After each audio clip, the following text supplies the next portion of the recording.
നിങ്ങൾക്ക് എന്തെങ്കിലും സംസാരിക്കാനുണ്ടെ സംസാരിച്ചോ, ഞാനൊരു തടസ്സമാകുന്നില്ല.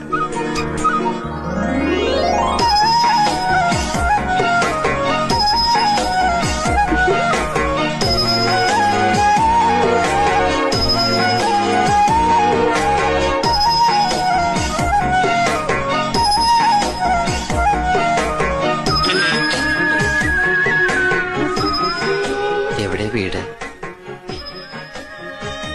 അല്ല, ചോദിക്കാനും പറയാനുള്ളതൊക്കെ ഒരു ഫുൾ സ്റ്റോപ്പ് പോലും ഇല്ലാതെ സുമംഗലയുടെ കൊച്ചച്ഛൻ വിസ്തരിച്ച് പറഞ്ഞേ.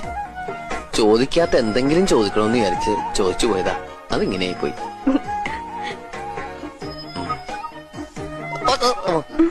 ഒന്നുമില്ല. ടിവിയിൽ വരുന്ന നക്ഷത്രവാരബലമൊക്കെ കാണാറുണ്ടോ? ചിലപ്പോഴൊക്കെ. ഒരു